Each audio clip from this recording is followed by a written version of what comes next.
Pagdagat, pang planet Earth. Hi guys, good day. Maliban sa ito po ngayong araw na to, despite of all of that, we will still watch. I'm tired. I look pangit in the video. But still, because of John Lloyd and Sarah, we will still watch.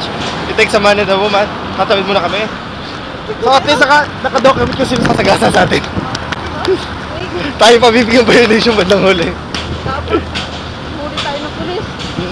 At naka-video pa din yun. Ayan, so in short, jaywalking kami. Naka-document yan, jaywalking. So mga bibigay ko sa inyo yung review ng pelikula. Alamin namin kung ano yung timing. Kasi isang bagay, dito minsan lang nagpapalabas ng Tagalog film. Kung pa sa Indian film na, ewan ko, libo-libo no. Kadami dito, oo. So, yun, mamaya, babataan namin kayo. So yun na muna ngayon guys. Ito ang Best Vlog Season 7. Here in UAD. Bye. Lalapit ako.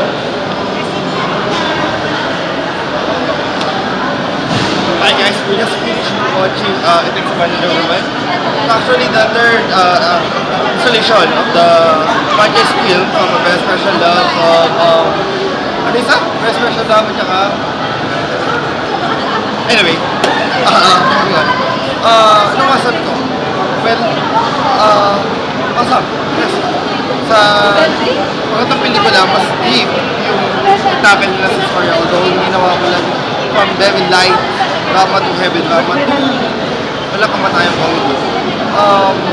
Sulit, definitely ayos mo kita nakalap ko ay kung ito lang ang 350 million yung kita na pelikula.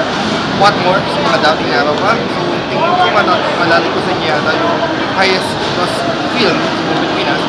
Anyway, sa pagtalakay ng pelikula, nasabi ko na mas matured yung magtakal lang sa role, though nawawala yung specific. Hindi ko man pwede spoil yung film, pero i-annotate ko na lang yung trailer film. So yun na muna ngayon guys, asa kami. Tuloy ko na lang yung review later. So guys, ito best na. Bye. So yun nga guys, so pagka matuloy, hindi ko lang maituloy kanina yung mga sinasabi ko kasi kaya ang daming nakatingin. Hindi ba sa awkward na madami nakatingin. So happen kasi na ayoko magkaroon ng spoilers dun sa gitna ng mga nag-aantay sa next scene. So ngayon, pagkakaiba niya sa mga unang installment is mas nakita mo yung majority din sa acting ng mga taong involved dun sa palabas, yung mga characters nila.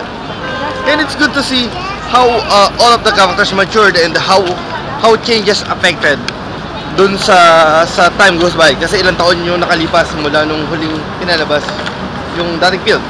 And then, ano pa ba napansin ko? Hopefully, sa fourth installment, mas okay. Dahil itatakal naman yung bilang mag-asawa. First part is, take two. Sa unang pelikula, pinakita yung, sa first installment ng film, pinakita yung Baka madapa ka. Tama. Pinakita yung pagpapakilala ng character, second film yung twist, and third film, paano naman yung changes, pagpapatawad, at higit sa lahat, moving on. Sa fourth film, papakita siguro, I guess, kung paano yung buhay nila bilang mag-asawa, paano yung pagsimula nun. So, abangan natin yun after maybe 2 years from now. Ate, naman, sa ate, iyak ng iyak. Iyak. So yun, sa paalala, kahit light yung film, magdala ka ng tuwalya. Kasi babad sa iyakan yung palabas, though it's a light romantic comedy film. Pero siguro yun eh. Pag hinainan ka ng isang romantic comedy film or light film at bigyan ka ng unexpected na napamahal sa'yo yung mga character, hindi mo maiwasang hindi din umiyak. So, okay palabas natin? Okay na okay. Okay, so yun lang yung masaya. Ulitin namin ulit sa TV. Ulitin namin sa pirated version. So yun na muna ngayon guys. Tatawid na kami at baka masagasaan na kami. So I'm Best.